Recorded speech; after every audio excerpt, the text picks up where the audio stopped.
కొంచెం ఓపెరా స్టైల్లో వెళ్ళిపోయాడు. ఎందుకంటే అదే ఇక్కడ డైరెక్టర్ పేరు పడుతుంది. ఇంకొకటి ఏంటంటే ఎండ్ చేస్తున్నాం కాబట్టి ఈ కథని, అంటే నదిలా వస్తూ వస్తూ వస్తూ వస్తూ, నేను అదే అతనికి ట్రాక్ పేరు కూడా నేను అదే ఇచ్చా.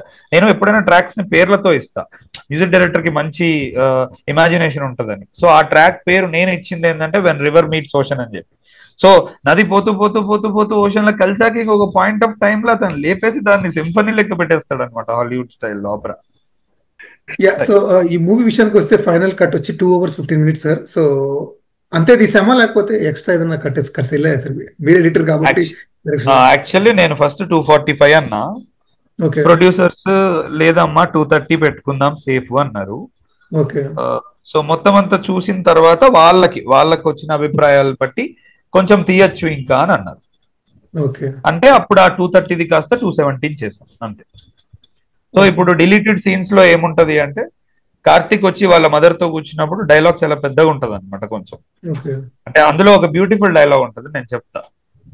అంటే మన ఇండియా లాంటి కంట్రీలో ఆంటీ, ప్రపంచంలో ఎక్కడైనా ఆంటీ చేసే పనికే గౌరవం ఇస్తారు, కానీ మన దగ్గర మట్టుకే ఆ చేసే పని చెప్పుకునేది అయితేనే గౌరవం ఇస్తారు అని చెప్పి డైలాగ్ ఎక్స్టెన్షన్ ఏముంటుంది అంటే, ఈ సోషల్ స్టిగ్మా వల్లే చాలా మంది ఆ, ధైర్యంగా వెళ్ళి పేరెంట్స్ తో నాన్న నాకు ఇది చేయాలనుందని చెప్పలేక, వాళ్ళ చాదస్తంకి ఒప్పుకోలేక ఒక మాట అంటాడు, మౌనంగా చెత్తబుట్టలోకి వెళ్ళిపోయిన కళాకారులు ఎంతమందో కళలు ఎన్నో అని చెప్తాడు.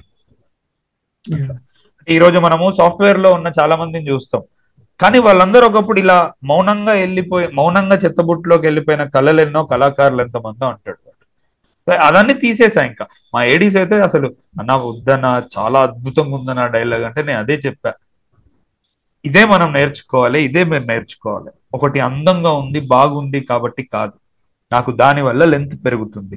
కార్తిక్ యొక్క మనోభావం అంత అద్భుతమైన డైలాగ్ లేకుండా కూడా చెప్పొచ్చు. సో మంచిదైనా కూడా నేను తీస్తున్నా తప్పదు అని చెప్పి నేర్పించిన వాళ్ళకి. రైటర్ విషయానికి వచ్చేసరికి సార్, కథ చెప్పాలంటే ఎన్ని కథలైనా చెప్పొచ్చు, ఏదైనా కథే. కానీ ఈ కథే ఎందుకు చెప్పాలి అనే క్వశ్చన్ వేసుకున్నప్పుడు, ఆ క్వశ్చన్కి తనకు ఆన్సర్ దొరికినప్పుడు మాత్రమే ఆ కథతో ప్రయాణం స్టార్ట్ అవుతుంది అనమాట. అలాగా 12 వసంతాలకి ఈ కథ ఎందుకు చెప్పాలని మీ క్వశ్చన్కి మీరు ఇచ్చుకున్న ఆన్సర్ ఏంటి, దాని ప్రయాణం ఏంటి? నాకెక్కడో ఏంటంటే, అంటే మనిషి చెడ్డగా ఉండడానికి 100 కారణాలు చెప్తాడు, కానీ మంచిగా ఉండడానికి ఒక్క దారి కూడా ఎత్తుక్కోడు నిజ జీవితంలో. అలాంటి టైంలో లేదు, మనం కూడా మంచిగా ఉండడానికి ప్రయత్నిద్దామని అనిపించాలి వాళ్ళకి. సినిమా చూశాక అనిపించింది. ఆ ఉద్దేశంతోనే రాత మొదలైంది. ఓకే నేను అసలు 8 వసంతాలు అనేది మొదలు పెట్టక ముందు నేను అనుకున్నది, ఈ రోజు కూడా నేను ఇప్పుడు ఏదైనా కొత్త కథ మీద వర్క్ చేస్తుంటే, నువ్వన్నట్టు ఇంతకు ముందు నేను ఫస్ట్ ఆ కథ చెప్పడం వెనక ఉద్దేశం వెతుక్కుంటా. ఉద్దేశం ఉంటేనే నీకు అదొక లాంతర్లా పనిచేస్తుంది చీకట్లో. చాలా సార్లు రచయితకి మధ్యలో వాడు ఎటో పోతాడు, వాడికి తెలియదు ఎటు పోతున్నాడు, సబ్ ప్లాట్ ఎటో పోతుంది, ఒకసారి క్యారెక్టర్ ఎటో పోతాడు, కానీ ఈ ఉద్దేశంని మళ్ళీ నువ్వు లాంతర్లో పట్టుకొని వెళ్తావు ఆ చీకట్లో. అలా 8 వసంతాల యొక్క ఉద్దేశం ఏంటి అంటే, ఎప్పుడైనా సరే ఏ పరిస్థితుల్లోనైనా సరే నువ్వు మంచిగా ఉండగలుగుతావు.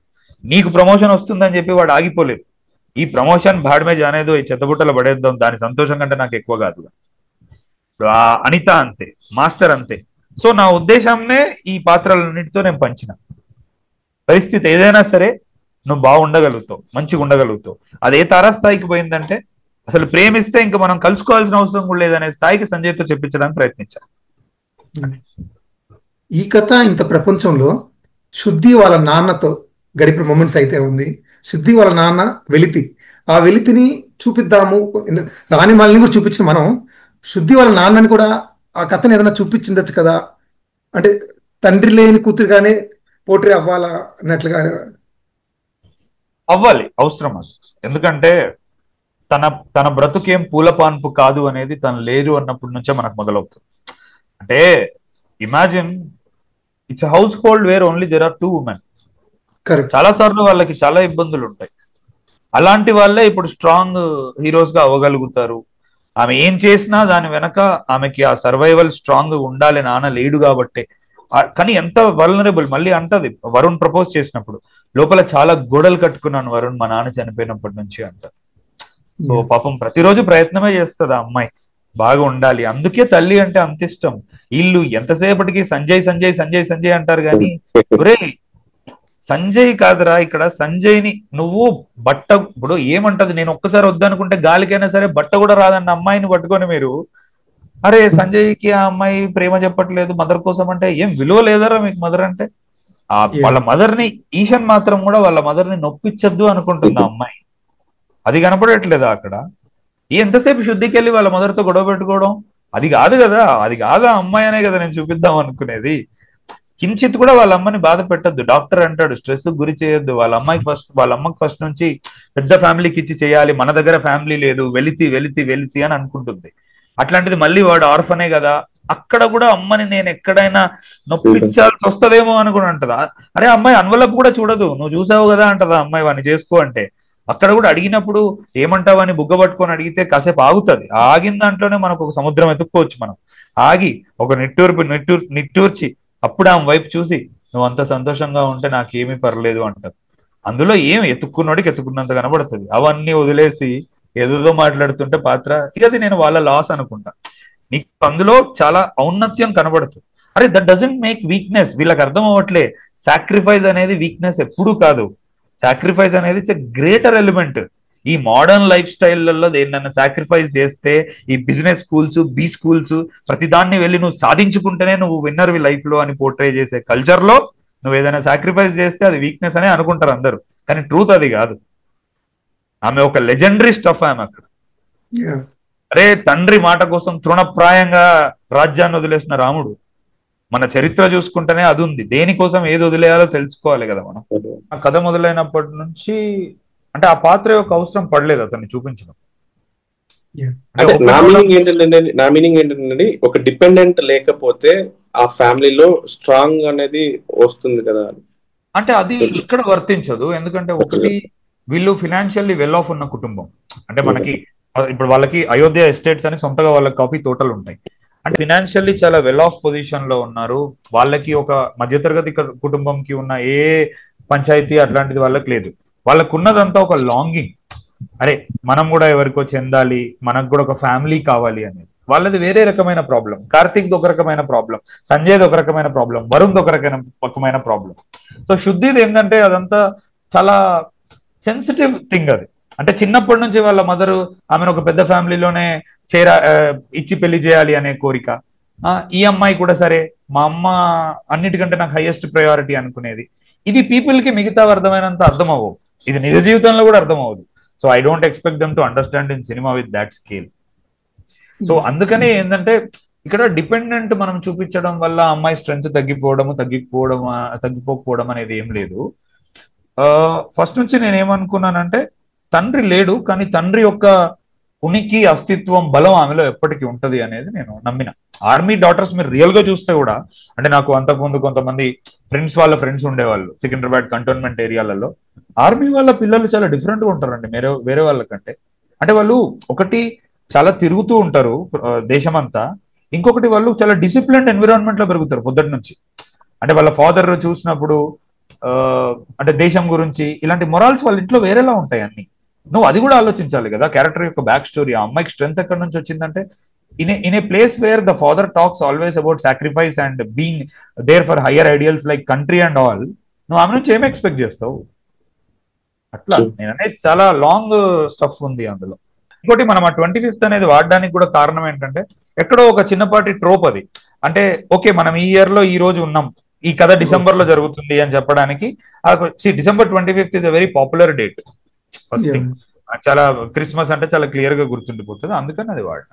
Thank you so much for giving this movie. ఎందుకంటే ప్రతి ఒక్కరు మాకు మూవీ లైబ్రరీలో పెట్టుకోవడానికి మాకు ఒక మూవీ ఇచ్చినందుకు చాలా చాలా థ్యాంక్ యూ. సో ప్లస్ ఈ మధ్య కాలంలో మనం ఉమెన్ సెంట్రిక్ ఆ స్టైల్లో మూవీస్ చాలా తక్కువగా చూస్తా ఉన్నాం, చాలా తగ్గాయి. చరిత్రలో కలిసిపోయే సినిమా కాదు ఇది, చరిత్రగా నిలిచిపోయే సినిమా. నాకు జీవన్ సడన్ గా చెప్పాడు. జీవన్ ఇది మీలైనా ఇది మీలైనా ఇది ఇప్పుడు అనిపించింది. ఇందాక మామూలు అన్నారు, ఇందాక రవి అన్నాడు మీరు జాయిన్ అవ్వక ముందు, అన్నా మనం ఏదో పెద్ద అడిగేస్తాం అనుకుంటున్నాము, సార్కి అవంతా ఊరికే అట్లా ఇట్లుంటది, మీరు పెద్దగా అనుకోవద్దంటే. లేదు నేను చెప్పా, అరే మన ఇక్కడ we're not to impress actually, we will just express. మీరు అదే చెప్పండి, I have take that light only. ఎందుకంటే ఇప్పుడు అంత మేము పోయిటరీ మాట్లాడలేదు. ఇప్పుడు అంత పోయిటరీ వస్తుంది నువ్వు మాట్లాడుతుంటే. We're not here to impress, we're only here to express. రెండు ఈ సైడ్ నువ్వు ఎలాగోలా అందరితో కలిసిపోయేవాళ్ళ కాదు, ఏదో నిలిచిపోయేవాళ్ళనే ఉన్నావు. నిలిచిపోతుండే. Super line. అప్కమింగ్ రైటర్స్ కానీ డైరెక్టర్స్ కానీ లేదా ఒక మూవీ ఇండస్ట్రీలోకి ఎంటర్ అవ్వాలనుకునే ఒక ఆస్పైరింగ్ పర్సన్ కి, సో మీ సైడ్ నుంచి ఇది ఇచ్చే ఒక ఇన్పుట్ కానీ లేకపోతే ఒక suggestion, whatever it is. అంటే fear is the most important thing that you have to manage. ఇక్కడ అంటే నేను ఇంతకు ముందు రామ్ వెంకట్ శ్రీకర్ ఇంకో ఏదో ఇంటర్వ్యూలో కూడా బీ ఫియర్లెస్ అని నేను చెప్పిన. ఎందుకంటే నువ్వు ఒక ఆలోచనను నీ తలలో పెట్టి అది నీ ఇంట్లో ఉన్నంత వరకు, నీతో ఉన్నంత వరకు అది నీది. ఒక్కసారి నువ్వు గడప దాటి నీ ఫ్రెండ్ కి, ప్రొడ్యూసర్ కి, ఇంకొకరికి ఎక్స్ప్లెయిన్ చేసేటప్పుడు చాలా మట్టుకు నీ ఐడియాని వాళ్ళు క్వశ్చన్ చేస్తారు. Of course they have their own reasons. అందరూ మనకు గుడ్ వేస్ అని చెప్తారు తప్ప I don't always believe it. ఎందుకంటే నీకేది కరెక్టో నీకంటే ఎక్కువ ఎవరికి తెలియదు. అంటే అది అరగెన్స్ అని కాదు, అంటే నువ్వు ఆ స్టేజ్ లో ఇన్ఫార్మ్డ్ అయి ఉండాలి ఆ మాట చెప్పడానికి. అందుకే ఏంటంటే బీ ఫియర్లెస్. ఎట్లా అంటే దానికి ఒక అనాలజీ చెప్తా. అంటే ఇప్పుడు చాలా మటుకు కాకుల మధ్యలో ఒక పావురం ఉందనుకో, దాన్ని పొడిచి పొడిచి చంపేయడానికి అవి ట్రై చేస్తూ ఉంటాయి. సో అలానే ఇప్పుడు ఒరిజినాలిటీ అనేది లేదు, చాలా చాలా తక్కువ, వేళ్ల మీద లెక్క పెట్టచ్చు అనమాట మనం. అంటే ప్రతి ఓడు ఇంటి నుంచి గడప దాటే ముందు వాడు ఒరిజినలే నా దృష్టిలో. కథ రాసుకున్నప్పుడు వాడు ఎంత మంది దగ్గరికి వెళ్ళి అది చెప్పి డిస్కషన్లు పెట్టి వాలిడేషన్ కోరుకుంటాడో అంత ఒరిజినాలిటీ ఒక్కొక్క ఉల్లిగడ్డ పీకుతూ ఉంటాడు. సో ఏంటంటే బీ ఎక్స్ట్రాడినరీలీ ఫియర్లెస్. నమ్ము, అంటే అది ఆరోగెన్స్ నుంచి రావద్దు, అది చెప్తున్నా మళ్ళా.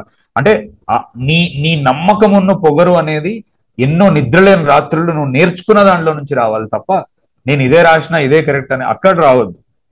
నేను అనేది అక్కడి నుంచి ఆ ఫియర్లెస్ యాటిట్యూడ్ తెచ్చుకో. నీకు అలా ఉన్న వాళ్ళే ఈ రోజు ప్రతి ఫిల్మ్ మేకర్స్ బద్దలు కొడుతున్నారు గ్లాస్ సీలింగ్ లని, మీరు ఎవరి పేర్లు చూసుకున్నా బయట. సో అలా ఉంటే అది దక్కుతుంది చివరికి. So be extremely fearless. Writers కి ఏంటంటే రీడ్ ఎ లాట్. అందరూ ఏమనుకుంటారంటే ఇమాజిన్ చేసుకుంటే అయిపోతుంది అనుకుంటారు, కానీ యాక్టివ్ ఇమాజినేషన్ ఉండడానికి, ఫర్టైల్ ఇమాజినేషన్ ఉండడానికి లాట్ ఆఫ్ రీడింగ్ అవసరం. నువ్వు ఏ గ్రేట్ రైటర్ నా తీసుకో భూమి మీద, he reads a lot of books.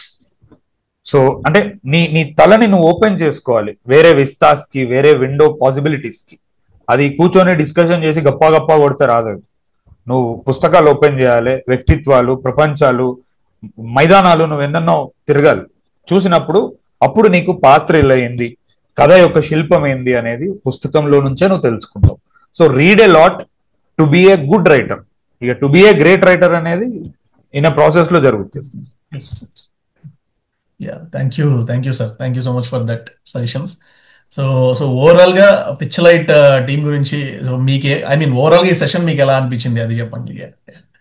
అయితే రేపు మన వాళ్ళు కామెంట్ లోనే చెప్తారు, ఎందుకంటే నేను చాలా నవ్వినా ఇందులో.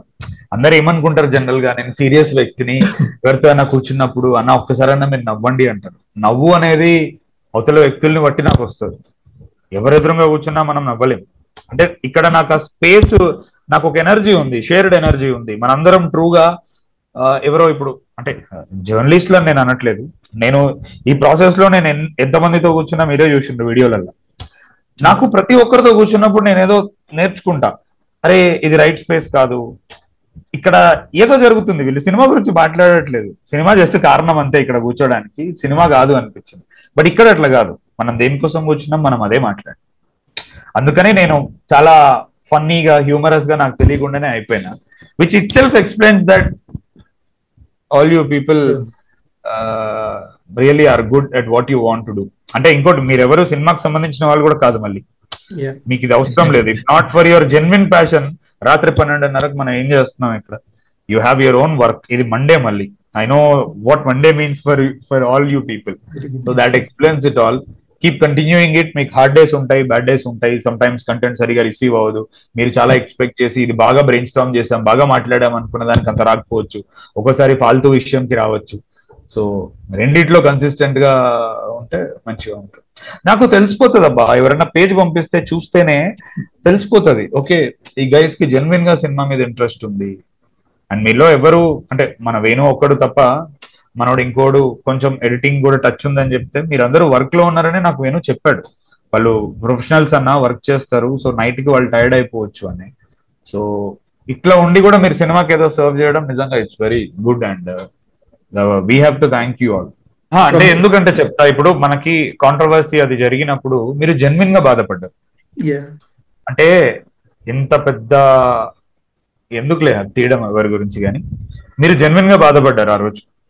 యాక్చువల్లీ అలా మా వాళ్ళు బాధపడాలి, అంటే సినిమాలో ఉన్న వాళ్ళు బాధపడాలి అట్లా. కానీ సినిమాలో లేక వేరే పనులు చేస్తూ సినిమాని ఇష్టపడే వాళ్ళు బాధపడి మనం ఏదైనా చెయ్యాలరా ఈ సినిమాకి అని అనుకున్నారు చూసావా, అది దట్స్ వెరీ ఇంపార్టెంట్. ప్రతి ఇండస్ట్రీలో సక్సెస్ ఒక 60-70% ఉంటే సినిమా ఇండస్ట్రీలో మాత్రమే ఒక 2% 10% ఉంటుంది. 1% సక్సెస్ రేట్, 1% ఓన్లీ. ఆ సక్సెస్ రేట్ కూడా అంటే దాని వెనకాల జరిగిన కష్టం, ఒక ఐస్బర్గ్ ఉంటుంది, అది నించోడానికి లోపల ఎంతో కష్టం చేసి ఎంతో లోపలికి వెళ్ళిపోయి ఉంటుంది. దాని లేయర్ ని దించుకుంటూ దించుకుంటూ దించుకుంటూ వెళ్ళిపోయి నిలబడే స్థాయికి ఎదుగుతుంది. అలాంటి స్థాయిలో ఉన్న వాళ్ళే మన ఫిల్మ్ మేకర్స్ అని నేను బలంగా నమ్ముతానండి. అంటే వాళ్ళకి వచ్చిన ఫేమ్, వాళ్ళు చూపించే ఏదైతే ఒకటి ఉంటుందో ఆరా, అది కాకోకుండా వాళ్ళ వెనక కష్టం, వాళ్ళు గడపలేని నిద్రలేని రాత్రులు వాళ్ళ వెనకాల ఉంటాయి. వీటన్నిటిని ఎప్పుడు ఎవరు చూడరు. ఎందుకు వీళ్ళని ఈ పాయింట్ ఆఫ్ వ్యూలో ఎందుకు అర్థం చేసుకోరు అని ఒక బాధ ప్రతిసారి వస్తుంది. ఇండస్ట్రీలో కూడా 2 సినిమాలు హిట్ అయితే ఎత్తేస్తారు, అదే 2 సినిమా ఫ్లాప్ అయితే ఆ డైరెక్టర్ని కూడా దింపేస్తారు. ఫేమ్ అన్నది కాన్స్టెంట్ గా ఉండదు ఇండస్ట్రీలో, ఒక ఫిల్మ్ ఇండస్ట్రీలో. రవి అడిగిన క్వశ్చన్ కి నువ్వు ఆన్సర్ చెప్తున్నావా, నేను చెప్పాలా? మా అబ్బాయి అడిగాడు, తర్వాత నువ్వు చెప్తుంటే శ్రీరాముడి క్యారెక్టర్ కూడా సరే. అంటే మనోడు అన్న దానికి ఒకటమ్మా, see let's accept the very simple fact that Ravi, let's accept the simple fact that నిజం. అంటే ఎప్పుడు మనం మన కష్టం అనేది చెప్పుకోకూడదు. అంటే నేను అనేది ద వరల్డ్ ఏం చేస్తాం మరి, మనం ఇష్టపడి వచ్చాం, సో మనం అందుకే చెప్పుకోం. అంటే నేను అనేది ఎప్పుడైనా సరే కష్టం నువ్వు చెప్పుకోకూడదు, వేరే వాళ్ళు చెప్తే పర్లేదు, కానీ అంటే ఏం చేస్తాం మరి. ఈ వరల్డ్ అనేది అన్ఫార్చునేట్లీ అరే వీడు ఏదైనా సాధిస్తేనే వీడి మాట విందాం, వీడు మ్యాటర్ అవుతాడు అని అనుకొని దాని వెనక ఉన్న ఎన్నో గొప్ప లక్షణాలు వద్దని అనుకుంటుంటే మనం మాత్రం ఏం చేస్తాం. కాబట్టి ఓకే, దేని వల్లనైతే నువ్వు వింటావో అది తెచ్చుకొని చెప్తాం. అప్పుడు కూడా యాక్చువల్లీ నేనైతే చెప్పడానికి ఇష్టపడను. నేను అందుకే స్టేజీల మీద ఏ రోజు మేము ఇంత కష్టపడ్డాం, ఏ ఇంటర్వ్యూలో ఇంత కష్టపడ్డాం అని చెప్పలేదు. అంటే మీరు గమనిస్తూ ఉంటే స్టేజ్ మీద ఒక్కొక్కరు మైక్ పట్టుకోగానే ఇప్పుతారు, ఇంకా కొలాయి ఇప్పినట్టు, మాకు ఇది ఉంది అది ఉంది. అరే భయ్ నువ్వు ఎంత డబ్బులు తీసుకుంటున్నావో తెలుసా? నువ్వు ఎప్పుడైనా సరే కష్టపడినామనే మాట చెప్పొద్దు. నేను 18 గంటలు నేను సినిమాకి పని చేశాక కూడా హాయిగా తింటా, హాయిగా పడుకుంటా. ఎందుకంటే ప్రపంచంలో చాలా మంది చెయ్యండి, నాకు నచ్చింది నేను చేస్తున్నా అంతే. అసలు ఇంక అందులో కష్టం అనేదే లేదు. రోడ్లు తుడవమంటే నేను తుడుస్తాను, నా సినిమాలో షాట్ బాగాలేదు, ఇక్కడ రోడ్డు బాగాలేదు, క్లీన్ చేద్దామంటే నేను జాయ్తో క్లీన్ చేస్తాను. Because that's what many peoples dream. అది నేను ఈరోజు అది బతుకుతున్నా. సో అందుకనే నేనేమంటున్నా అంటే మన కష్టం కూడా వేరే వాళ్ళు చూడాలని కూడా అనుకోకూడదు, మనం అది కష్టంలా ఫీల్ అవ్వకూడదు. లిటరల్ గా ఏంటంటే ఇది ఇంకొక ఫామ్, ఓకే నేను ఇది కూడా ఎంజాయ్ చేస్తా బస్ అని అనుకోవాలి. అంటే ఒకటబ్బా, అంటే అది డైరెక్టర్స్ అని కాదు, మనిషికి ఎప్పుడైనా సరే ఏదైనా బాగా పేరు వచ్చింది అనుకో, రియల్ గా అది వాడి వల్లే వచ్చిన, అంటే రియల్ గా అది వాడి సత్తా వల్ల వచ్చిందని వాడికి తెలిసినోడికి వాడికి అసలు ఫరక్ పడదు. అది వాడు దాని గురించి పెద్దగా ఆలోచించాడు. హియర్ ఇన్ మై కేస్ నేను చాలా క్లియర్ గా చెప్పిన, నా సిగ్నేచర్ ఏందో నాకు తెలుసు, ప్రేక్షకులకి తెలుసు. కాబట్టి దాని గురించి పెంపర్లాట్ అనేది అనవసరం. ఇప్పుడు నువ్వు ఏ క్రాఫ్ట్ అయినా ఇవ్వు, నేను దాని గురించి క్షుణ్ణంగా మాట్లాడగలుగుతా. ఎందుకంటే నేను దాంట్లో అంత ఇన్పుట్ పెట్టినా, నేను కొన్ని సంవత్సరాలు నేను ఇష్టపడ్డా దాని గురించి నేర్చుకోవడానికి. అందరూ ఇలా ఉండకపోవచ్చు కదా. ఇప్పుడు అందరూ ఓన్లీ డైరెక్షన్ చేద్దామని వచ్చే వాళ్ళు ఉంటారు. సడన్ గా వాళ్ళకి వేరే వాళ్ళ గురించి మాట్లాడితే మన మీద విలువ ఎక్కడ తగ్గిపోతుందో అనే ఒక ఇన్సెక్యూరిటీ ఉండొచ్చు. నేను అనేది మనుషులు ఒక్కొక్క రకరకాల మనస్తత్వాల నుంచి వస్తారు కాబట్టి కొంతమంది మాట్లాడరు, కానీ దానివల్లనే పాపం చాలా నష్టం జరుగుతుంది. ఎందుకంటే ఏ వ్యక్తి అయినా సరే ఎన్నో ఎన్నో రాత్రులు గడుపుతాడబ్బా ఒక కలరిస్ట్. మా కేసులోనే చెప్తా, అంటే అన్ని సినిమాల్లోకి ఉంటారు, ఒక కలరిస్ట్ గురించి ఎవరు మాట్లాడరబ్బా. ఈ రోజు కలరిస్ట్ ఎంత ప్రాధాన్యం తెలుసా? 8 వసంతాలు వర్క్ లో అతను చూపించడం వల్ల. సౌండ్ డిజైనర్లు అబ్బా, ఫోలీ క్రియేటర్స్, పోస్టర్ డిజైనర్స్ అబ్బా, వీళ్ళ గురించి ఎవరు మాట్లాడరు. నేను మాట్లాడతాను. నేను పని తీసుకొని ఇప్పుడు ఇందులో నేను పోస్ట్ ఎందుకు రాస్తున్నానంటే ఆ రోజు నాకు టైం లేకుండే. ఇప్పుడు పోస్ట్ అంటే నేను కూర్చొని నేను టైం తీసుకొని నేను పెడతాను. ప్రతి ఒక్కరు వాళ్ళ పనితనాన్ని నాకు పొగడడం ఇష్టం, నాకు మాట్లాడడం ఇష్టం. దానివల్ల ఏంటంటే నాకు కూడా ఇంకా ఆ క్రాఫ్ట్ గురించి బాగా తెలుసుకోవాలని ఉంటుంది, తెలుసుకుంటాను. అండ్ ఏముంటది చెప్పు వాళ్ళకి, దర్శకుడి నోట్లో నుంచి మాకు ఒక మాట, మమ్మల్ని గుర్తు పెట్టుకున్నాడు మా పనిని అన్న ఒక చిన్న సాటిస్ఫాక్షన్ వస్తే ఎంత ఇంపార్టెంట్ చెప్పదు. అది అవసరం అబ్బా. అంటే this has nothing to do with hierarchy and profession. ఇది మనిషి ఇంకో మనిషికి ఇచ్చే గౌరవం. మన దాంట్లో ఫోలీలో పెద్ద మనిషి అతను అంటే కొంచెం వయసు ఉంటుంది అతనికి, జుంకీలో ఆ అమ్మాయి జుంకీ ఇట్లా కదిపితే మనకి వచ్చే సౌండ్ ని కూడా తనంత క్రిస్టల్ గా క్లియర్ గా తీసుకొచ్చిండు. అంటే ఒక అఫ్కోర్స్ ఫోలీయే అదనుకో, బట్ స్టిల్ ఒక డ్రామా, అంటే ఒక డ్రామాలో కూడా ఫోలీకి అంత స్కోప్ ఉంది మన దగ్గర. ఫోలీ అంటే అది సపరేట్ డిపార్ట్మెంట్, సౌండ్ ని రికార్డ్ చేసి రీక్రియేట్ చేసే డిపార్ట్మెంట్. ఇప్పుడు వీటి గురించి మాట్లాడాలి. అంతవరకు ఎందుకు వాయిస్ యాక్టింగ్? ఈ రోజు అనంతికకి చప్పట్లు కొడుతున్నారు ఒక్కొక్కరు ఇంటర్వెల్ రా. నా దృష్టిలో అనంతికకి కొట్టే ప్రతి చప్పట్లలో సగం వాయిస్ యాక్టింగ్ చేసిన సౌందర్య అనే అమ్మాయికి వెళ్ళాలి, వెళ్తుంది. నేను రేపు రాస్తా దాని గురించి క్లియర్ గా. ఎందుకంటే ఇప్పుడు వేరే లాంగ్వేజ్ నుంచి వచ్చి తనకి ఎంత శక్తి ఉందో అనంతిక అంత కష్టపడింది. కొన్ని మాటలు దొర్లినాయి తప్పులు, ఎందుకంటే ఆ అమ్మాయి పర్ఫార్మెన్స్ అనే దాంట్లో ఉంది ఆ అమ్మాయి. అప్పుడు కొన్ని తప్పు దొర్లినాయి. ఆ తప్పుని ఇప్పుడు సౌందర్య ఎంత అందంగా కవర్ చేసి మిస్టేక్ లేకుండా ఫీలింగ్ అబ్బా, బ్రెత్ ఇంటర్వెల్లో ఊపిరి పిలుస్తూ ఉంటది శుద్ధి, ఆ ఊపిరి కూడా సౌందర్యదే, శుద్ధిది కాదు, అనంతికది కాదు అది. కాబట్టి నువ్వు కొట్టే ప్రతి చప్పట్లు సైకలాజికల్ గా సబ్ కాన్షియస్ గా సగం అందులో సౌందర్యకు ఉంటాయి ఆ చప్పట్లు, ఉండాలి. అందుకే I call her voice actor, not dubbing. కేవలం డబ్బింగ్ చెప్పడం కాదు, తిరిగి మళ్ళీ గొంతుతో అమ్మాయి నటించింది. ఇలా ప్రతి ఒక్కరు ఉన్నారు. నేను వాళ్ళందరి గురించి మాట్లాడుతాను, రాస్తాను. పిచ్చలైట్ లో సార్, సో ఏంటంటే మేము ఇలా పాడ్కాస్ట్ టైప్ లో స్టార్ట్ చేసింది ఏంటంటే, సో చాలా మూవీస్ లో చాలా మూవీస్ హిట్ అవుతున్నాయి, అందరూ హిట్ అయ్యే మూవీస్ గురించి మాట్లాడుతున్నారు. చాలా మూవీస్ ఫ్లాప్ అయి, కొన్ని మూవీస్ సరిగ్గా ఆడకపోయినా కూడా, థియేటర్ లో సరిగ్గా ఆడకపోయినా, సంథింగ్ అన్నోటిస్డ్ గా వదిలేసిన చాలా మూవీస్ లో చాలా మంచి విషయాలు ఉంటాయి మాట్లాడుకోవడానికి. ఈవెన్ హిట్ అయిన సినిమాల్లో కూడా మాట్లాడుకోవడానికి ఉన్న చాలా మంచి విషయాలు వదిలేసి కమర్షియల్, ఇప్పుడు జరిగే ఇంటర్వ్యూస్ లో వాటిల్లో కమర్షియల్ ఆస్పెక్ట్స్ గురించి మాట్లాడతారు. తర్వాత ఇంకా వేరే విషయాలు, ప్రమోషన్ కి సంబంధించి ఏదేదో మాట్లాడతారు అనమాట, సినిమా గురించి మాట్లాడరు.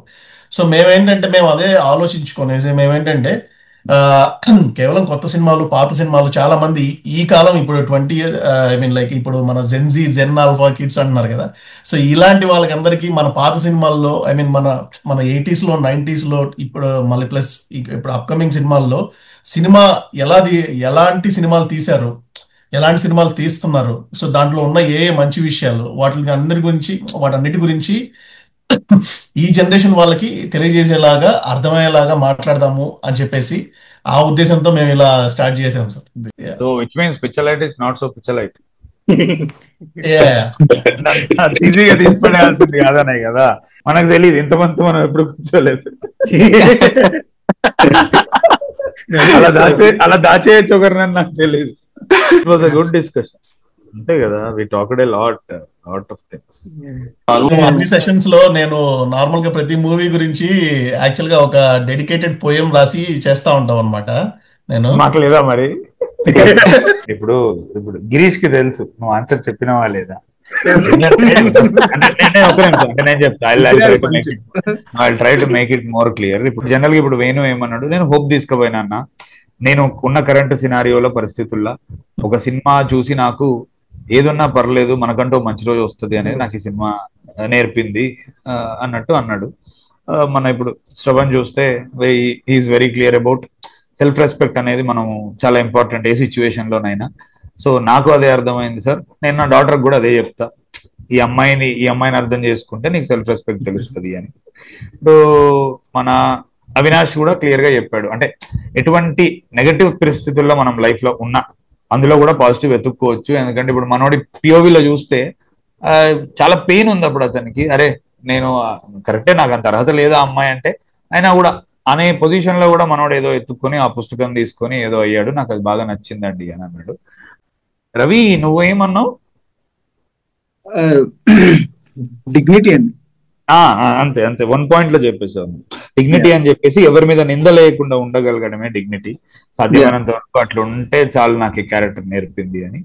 మన ఒక నిమిషం,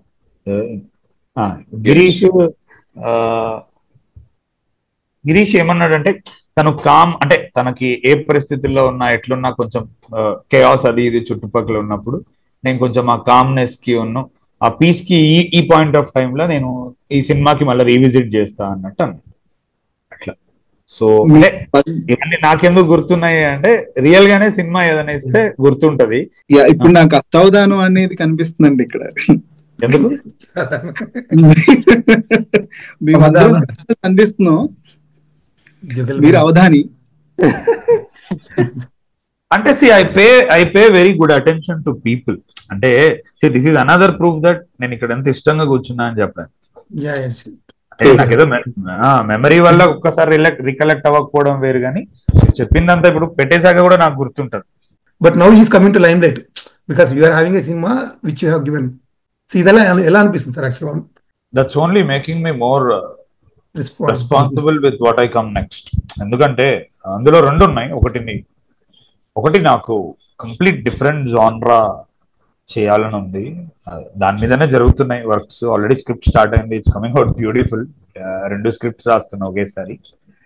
సో ఒకటి కేవలం 8 వసంతాల తర్వాతనే ఆలోచన తట్టింది చాలా మందికి, పెయిన్ అండ్ అది ఉంది కాబట్టి నాకు ఇంకా చాలా డీపర్ లెవెల్స్ లోకి వెళ్ళాలని ఉంది.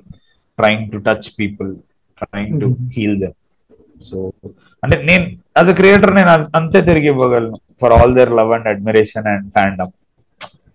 జెన్యున్ గా నేను ఉండాలంటే నాకేదో పొగడ్డాలు ఇట్లా చెప్పడాలు, మీ ప్రేమకు బానిస ఇలాంటి మాటలు రావు నాకు. నేను అలా బానిస అవదలుచుకోవట్లేదు కూడా. బట్ అంటే నేను ఒకటి చెప్తాను, నేను ఎప్పుడు నా ఆడియన్స్ ని ఫూల్స్ అనుకోను, గ్రాంటెడ్ గా తీసుకోను. అంటే చాలా మంది అంటారు ఎందుకు అంత డీటెయిల్స్ పెడతావు నువ్వు, ఎందుకు అంత అది పెడతావు అంటే మిమ్మల్ని ఫూల్స్ అనుకొని ఏదో పిచ్చి పిచ్చిగా తీస్తే అది మీకే కదా అవమానం. మీరు ఎక్కడో శ్రద్ధగా గమనిస్తారు, మీకు బ్రెయిన్ ఉంది, లేకపోతే మీరు చాలా ఫినికీగా ఉంటారు అని అంటే నేను మీకు రెస్పెక్ట్ ఇచ్చినట్టే కదా ఆడియన్స్ కి. So that has always been the cornerstone. అంతే. అంటే నేను జనరల్ కూడా ఎక్కువ మాట్లాడను, ఏదన్నా నాకు అవసరం ఉండి వాళ్ళు మెసేజ్ పెడితే నేను రిప్లై ఇస్తాను. సమ్ టైమ్స్ ఎప్పుడైనా నాకు ఫన్నీ ఉండబుద్ధి అయితే ఫన్నీగా ఉంటా. మొన్న ఎవరో ఏదో ఒక్కసారి మీ రాతలు చూస్తే ఇంక అతుక్కపోతామంటే మరి ఏంది ఫెవికాల్ డైరెక్టర్ అంటావా అంటే I won't miss any chance to show that I'm very humorous, I'm not so serious as you think me to be. మీ రాతల్లో కనిపిస్తున్నాయిలే అన్న ఎంత హ్యూమరస్. జీవన్ కూడా యాక్చువల్గా స్ట్రాంగ్ పోయిటరీ రాసే వాళ్ళని సీరియస్ అనుకుంటున్నాడు. అంటే జీవన్ ఇంకొక పాయింట్, ఇప్పుడు అంటే నువ్వు అన్నదానికి ఆన్సర్ కూడా నేను ఇప్పుడు నా లైఫ్ లో ఎలాంటి కర్వ్ పాయింట్ లో ఉన్నానంటే at this point of time నేను చాలా నాన్ చలెంట్ అయిపోయినా. అంటే నాకు లైఫ్ లో జరిగినాయి or whatever it is in the past 6 months 8 months అనేది నేను ఇప్పుడు ఎట్లా ఉన్నానంటే నిజంగా నాకు ఏది టచ్ చేయలేకపోతుంది నన్ను. అంటే గుడ్ బ్యాడ్ ఏదైనా సరే నేను ఒక ఇనర్ట్ స్టేజ్ లోకి వచ్చేసిన, అంటే చాలా సెల్ఫ్ తో టచ్ లో ఉండే స్టేజ్ లో. మరి అదే టైంలో ఇంత ఓవర్వెల్మింగ్ లవ్ అనేది నాకు నిజంగా అంటే దేవుడు పెడుతున్న పరీక్షనే ఇది. అందుకే నువ్వు చూడు రోజు రాత్రి ఆల్మోస్ట్ నేను ఒక 300 మందికి నేను ఇప్పుడు కూడా నేను రిప్లై ఇచ్చే పడుకుంటా. అది నేను ఏది తలకెక్కించుకోను, అంతే. వాళ్ళకి తిరిగి రిప్లై ఇవ్వడం నాకు హ్యాపీగా ఉంది, అది నా బాధ్యత అనుకుంటా, ఇస్తా పడుకుంటా, అంతే.